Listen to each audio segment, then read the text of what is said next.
Hey peeps, we are back. We are talking Love After Lockup, Season 4, Episode 33. Hey, before we get into the video, please do me the honors of subscribing to my channel, hitting the notification bell so you can always be notified when I post new content, hitting the thumbs up because that does wonders for my channel, and share. Thanks. Chris and Gabby. Okay, so I've already said I cannot stand covering them, considering that this dude is back in jail already for physically assaulting this girl for 2 hours over him cheating and her being upset over it. I just still cannot believe that WeTV has not removed them from the show. Anyways, the episode picks up right where it left off. They have just been married. They run into the car and they let his mom and sister know that they are officially married. The sister, of course, is rolling up yet again in the backseat of the car. I think, really? Don't you have any other hobbies? Is there anything else that you could be doing besides rolling up and smoking all day? And it just brings me back to them sharing a hotel room for 2 seasons in a row. And I'm thinking, the last time you were on the show, you were smoking and rolling up the whole time. If you have that much money to buy weed, you should be able to get your own hotel room, but that's just me. Anyway, when he informed them that they are married, his mom, his sister, their faces were cracked. They were pissed off. Then this dude decides that it's his turn to lecture them on getting along. He's home now and everybody needs to get along. Meanwhile, he's talking to them while eating powdered donuts. His whole mouth was covered with white powder and it looked real disgusting, and it looked bad before. So anyway, while he's telling his family that they need to get along with Gabby, Gabby is smiling and, she's just loving it. By the way, does anybody else look at Gabby's lips and think they look a little painful? They look painful, as if you touched her lip, it would just explode. I don't even know. I can't take it. So then she goes on to inform him after they drop his family off that she has gotten her vaginal rejuvenation and she has also got her intimate bleaching, and he gets an attitude. I mean, the look on this man's face, he was pissed. He said that he's given her $60,000 and he now has $0, and he would never have given her that money or approved of her having that money if he would have known that's what she was going to do with the money. Personally, I don't know why he gave her that money anyway. He said that he gave half of the money to her and the other half to his mom. Neither one of those ladies started a business. They didn't put money into any kind of savings account. They didn't buy stock. They didn't do anything to grow and mature this money. They just spent it all on whatever the hell they was doing. Gabby, all these cosmetic procedures in this car.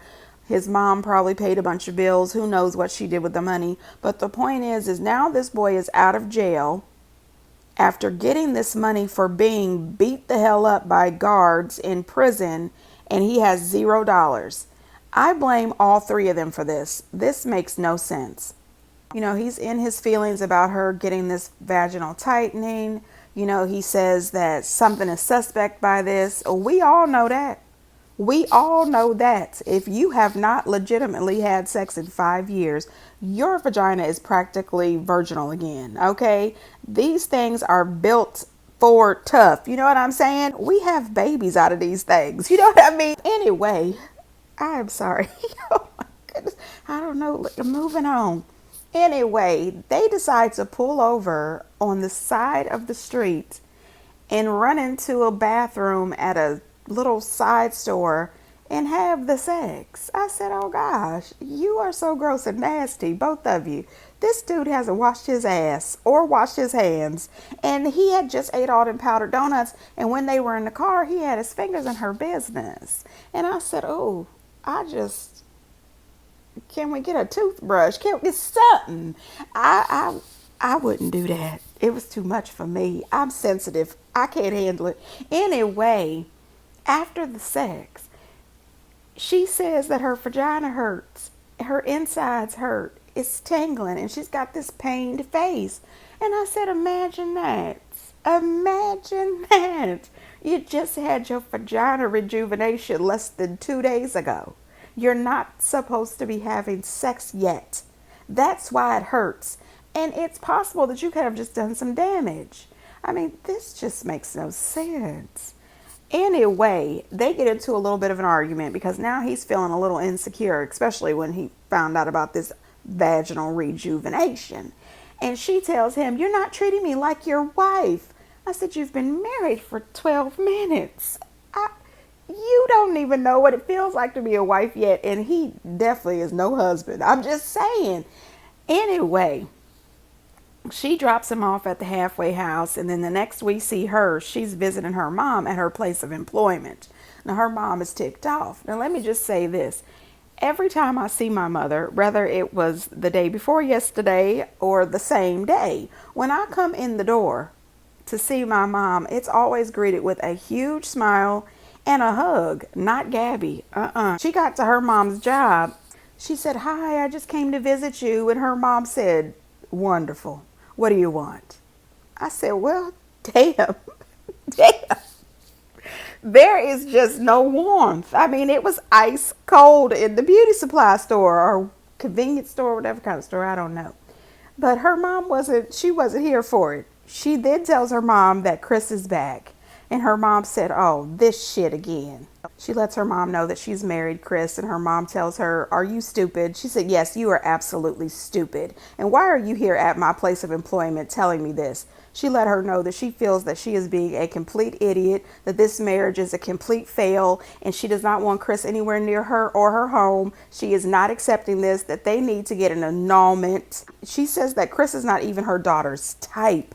She said that Gabby usually dates cops or basketball players. Chris is not her type. This relationship is not going to work. Get an annulment. Then the next thing you know, we see Gabby giving her mom a legal envelope and some sort of legal documents. And her mom says, "You have a lot to work on. You need to get a lawyer." And that was the end for them on this episode, except for we did see Gabby say that it's been easy for her to hide things from Chris while he was in jail, but now that he is out, she doesn't know how she's going to hide things from him, and she's got some secrets. And I wonder if one of those secrets is whatever these legal documents are. I don't know what the hell is going on. All I know is her mom was absolutely right. They even showed a little flashback of them last season visiting those high-priced wedding venues. I said, Lord, you went from visiting high-priced wedding venues to getting married on the side of the Greyhound bus station. This is bad. This is bad. You and Chris were a mess from the jump. Monique and Derek. Okay, so one thing I want to say about this situation. Monique's sister may be upset with her, and she has every right to be upset with her, especially over the whole she didn't get her son a gift, her own nephew, for his birthday, but she spent all these thousands of dollars on Derek. She has the right to be a little hurt by that. But her sister will go hard for her. Her sister is there for her, and she doesn't mind telling somebody where the hell they can go when they disrespect her sister, and I appreciate that. We find out in the white SUV, it is Derek's family. Now, Derek's family, they're doing a bit too much. So we find out that Derek does have a beautiful family. Let me tell you, his sisters are absolutely beautiful. He has one sister who is transgender, and she is a gorgeous woman. But I did not appreciate the way she treated Monique.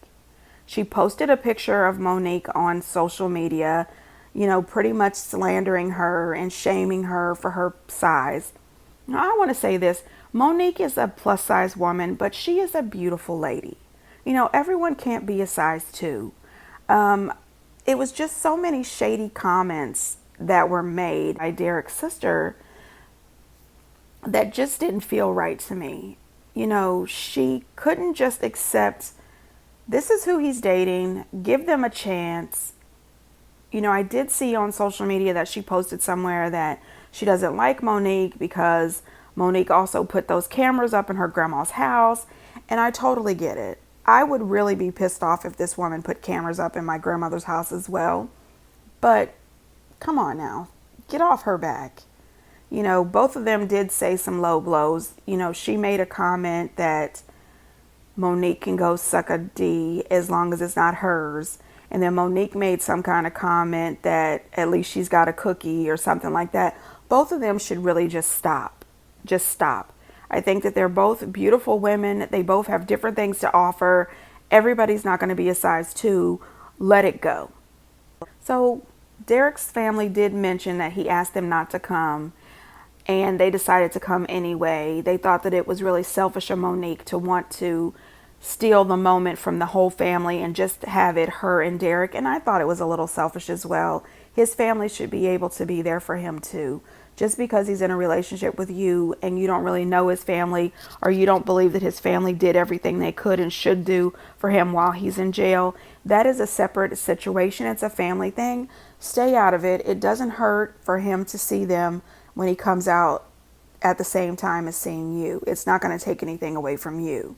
Derek's sister said that Monique is nowhere near the type of girl that he's normally attracted to. They think that he's just going to use her up and then he's going to get rid of her. They're going to break up. Things are going to be over. But what I really liked is after Monique got over the shock and got over the hurt of how his sisters were acting and posting that picture of her on social media, she had left, but she changed her mind and came back. And I'm glad that she did. When Derek got out there, he hugged her. He kissed her. He did say that she was a little bit bigger than he expected her to be. However, he said that he's strong and he can handle it. And I appreciate that he was not rude. He was very affectionate. He was very loving, and he was respectful about how he feels about her and the comments that he made about her and her weight. He said, yes, she's a little bit bigger, but he's going by the inside. He's going by her heart and her character, and he loves her. That's what he said. And I don't know if he's being 100% honest, but I love that he said that. And I respect that. And I'm glad that he didn't make her feel bad. He introduced her to each and every member of his family. And then they went to the barbershop where we find out that he hasn't washed his hair in a year. I was concerned. It looked pretty bad, but that stylist, she killed it. His hair looks amazing. She did a great job. His sisters and Monique and her sister, they got into it a little bit at the barbershop. We find out that he really did want his family there.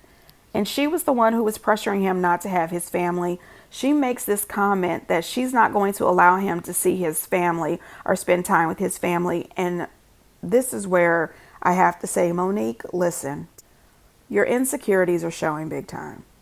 You don't have any right to stop this man from spending time with his family. He has every right to see them just as much as he has every right to see you. I think that's rude and disrespectful. You also told him in the car that you weren't going to F with his family. That's not the right thing to do. That's not getting your relationship off on the right foot. He wanted to be there with you. He wanted to be there with his family. And that's not how relationships should go. You're already got a password on his phone. You put a tracking device on his phone. Share my location. You brought all these cameras to put up in his grandma's house. And now you're trying to alienate him from his family.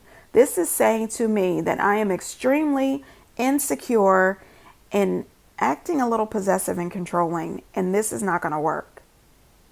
Listen, can I just mention that all the ladies had hella big eyelashes? Now, I realize that people would like to have eyelashes and that eyelashes are absolutely beautiful, but nobody in real life has eyelashes that big. And everyone's eyelashes are just out of control. They look like you have caterpillars on your eyes. And please, people, stop it. It's okay to want full, thick eyelashes, but can we make them look natural? This is ridiculous. Anyway, they get back to the hotel and Monique's sister is worried about her. She says she's going to be there for 2 weeks with just him and his family. She doesn't know them. She's afraid that his family will gang up on her. You know, she's a little hurt and worried for her sister. Monique just brushes it off. I'm fine. Have a good flight home.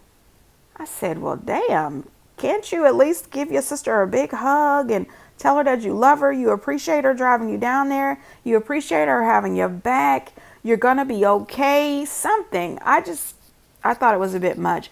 And I also thought, did anybody notice how cute and sexy And how color coordinated Derek's family was. I think they were ready for their close up. You know what I mean? They were on camera. They were all color coordinated and dressed up way super sexy to be picking up somebody from jail. I'm just saying. Anyway, Derek seems to be happy. He seems to be moving along, ready to have the sex, and she was ready to have the sex. And, I'm wishing them the best of luck. However, I don't think this relationship is going to work. Ashley and Travis. Honey, now listen. I can't, okay? I don't believe that we're going to make it through one episode where Ashley is not crying. I'm just so happy. He's so perfect. Oh my God. I'm like, girl, please. What is it that you're on? I mean, this is all alleged. I don't know, but she seems to be on something. Girl, she's definitely not on her common sense game, but she's on something, I'm telling you. This dude is trying to figure out how to work the iPhone, and he's trying to figure out how do you get to the internet. He's taking pictures of her. He's more concerned about Martin being back at the house. The next door neighbor dude, oh boy, please worry about staying out of jail, finding a job, and not robbing her of all her jewelry.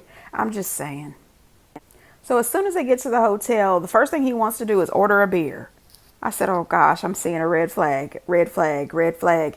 You've been in jail for 13 years. And first thing you order is a beer. I'm watching you, Travis.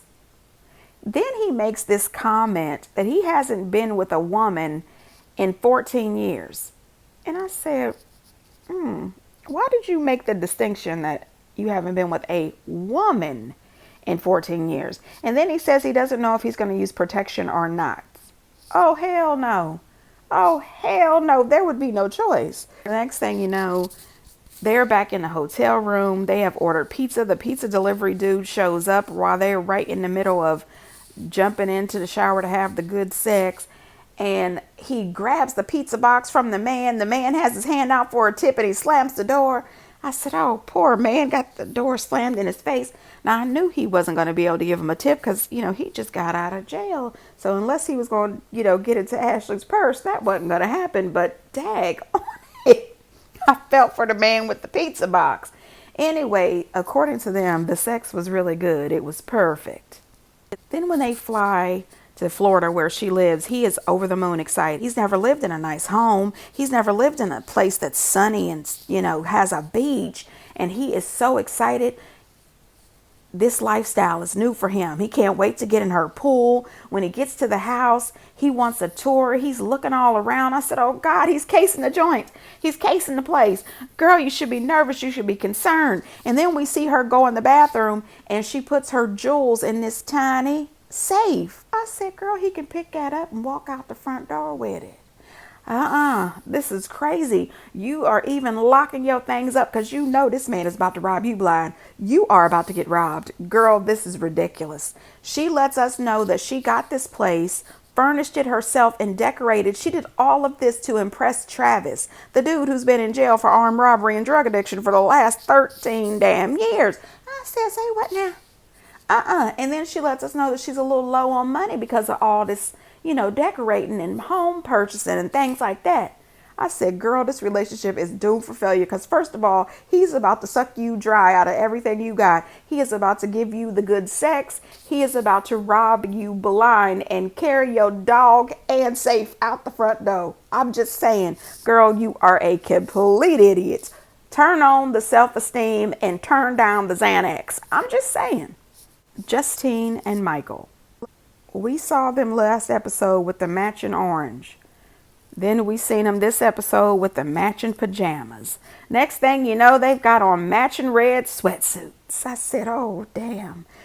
Turns out it was Michael's idea. He's the one who wanted them to match, thought it was kind of cute.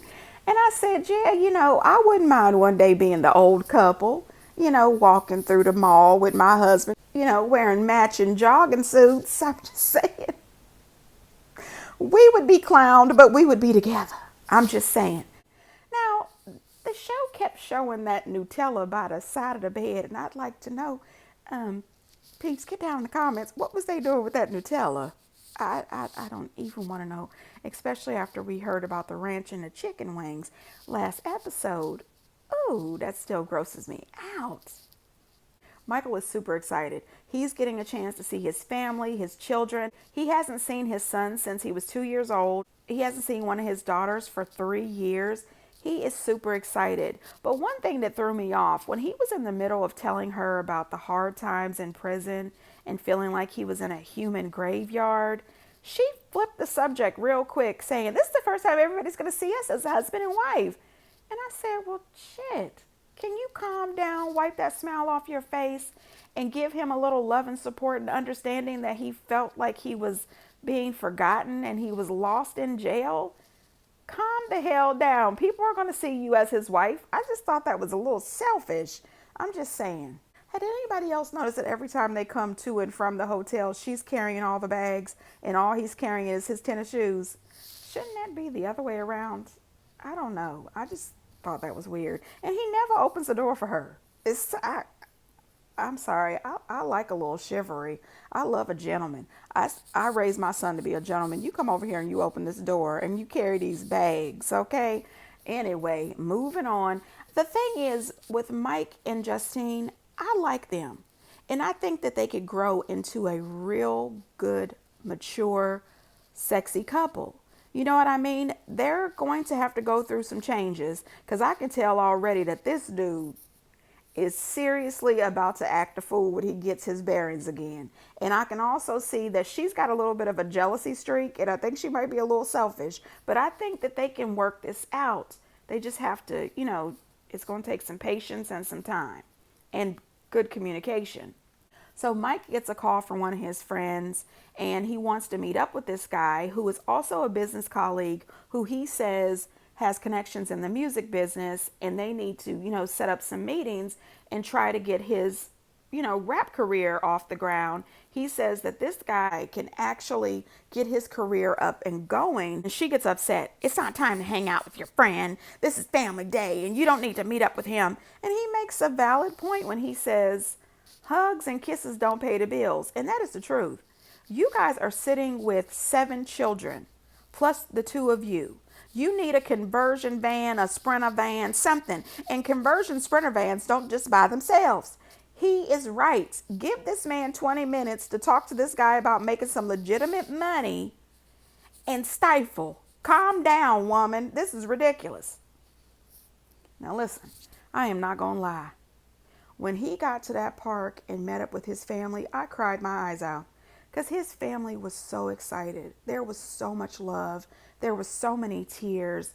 When he hugged his mom and dad, the tears just rolled down my face. And I appreciate that he was honest. And he said, in prison, you have to maintain a tough exterior and you can't just hug and shed tears. And so he had to be, hard in jail. But now that he's out and he's right there with them, he could let all of his emotions out. And he cried a little. And I appreciate that. I love that. And his friend did show up. And his family knew his friends. And they were excited and, hugging and everything. But Justine was grimaced the whole time. Girl, you've got to stop this. I can tell already that there will be problems. You are about to show us your jealousy. I look forward to seeing what's going to happen between these two. Nathan and Skyler. Now, you already know I am not Team Skyler. Something is wrong with that girl. Anyway, something's wrong with Nathan too, because he's insecure quite a bit. We already know from the "tell me you love me." That's too much. That's a red flag. Anyway, it turns out that Nathan has 2 aunts in his life.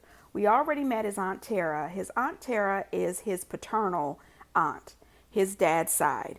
His Aunt Tina is his mother's sister. And Aunt Tina is not here for the shits, okay? She says that she loves her nephew. She has been here for her nephew. She wants to continue to be here for her nephew, but she doesn't want him with Skyler. She doesn't think that Skyler needs to move in with him. Skyler has 2 dead exes and 1 missing, and she doesn't want her nephew to become the next dead boyfriend. And I'm team Aunt Tina. Aunt Tina said, I don't play these damn games. I'm not going to sit here and act as if the two of you are high school sweethearts who just graduated college and now you want to move in together and have never mixed it up with the law or the heron. No, ma'am. She said, we know that you both are both addicts, jailbirds. Okay, this is not a good look. This is not cute. And I don't want to be at the cemetery visiting you. So he gets into this argument with his aunt and tells her that she can be rude and disrespectful to him, but she better respect his girlfriend. Listen, I'm Team Tina. Nathan, it does not look good. This girl has a reputation. Something is wrong with her. Now, his Aunt Tara, she wants to be there for him. She wants to be supportive. She goes out and talks to Tina, and Tina just tells her the real. She said, girl, you don't even know half the stuff that I know. Tara did not know about the 2 dead boyfriends. Tina had to give her that knowledge, and Tara looked shocked. She was taken aback, and then all of a sudden she put her game face back on real quick and said, well, I know it's not ideal. I know it doesn't look that good, but I'm going to be supportive. I'm going to be here for them. And Tina said, hung on, be supportive, do what you do, but I'm not. And I don't blame Aunt Tina, not one bit. I appreciate that both of his aunts love him very much and they want to be there for him. They want to show him love and support. But I think that Aunt Tara needs to open her eyes while she's giving all this love and support. She needs to keep her eyes focused on this relationship, focused on Nathan, because something is not right with him either. But she also needs to keep her eyes focused on Skyler because both of them are ex-addicts. 2 of them together, and Skyler seems to be less into him than he is into her. I think that both of his aunts are coming from a place of love and concern, and they both need to stay in his life. He's going to need this support system because I think that Skyler, her behavior that we've seen so far, plus her history, is about to be a roller coaster for this dude who is trying to walk the straight and narrow in his life. We did find out that the reason Skyler went back to prison was for a parole violation. Skyler and Nathan went out and spent the day hanging out and returned her back to the halfway house late. So when she got back to the halfway house late, it was breaking the rules and they sent her back. And Nathan lets us know that her mom holds that against him. Well, first of all, she had a phone and there's a clock in your car or your truck, I'm sure, this day and age. This is her responsibility as well. There was no way that she couldn't have said, hey, don't forget I have to be back at the halfway house by a certain time. Skyler's mom says that she's concerned about Nathan being a bad influence on Skyler. Ma'am, Nathan does not have 2 dead girlfriends under mysterious circumstances. Okay. I think that Nathan is extremely desperate for love and he's looking in all the wrong places. You know, her family says that they don't feel that it's time for them to get married. You know, he asked for their blessing and they said, you guys need to take some time, be together outside of jail, you know, being law-abiding, sober citizens before you make this decision, before they give you the blessing. Nathan, listen, honey, your Aunt Tina is trying to keep you alive. You need to act right and keep your eyes open. This Skyler is about to take you for a train ride. I'm wishing you the best, buddy. All right, peeps, get down in the comments and let me know what you think. And until next time, bye.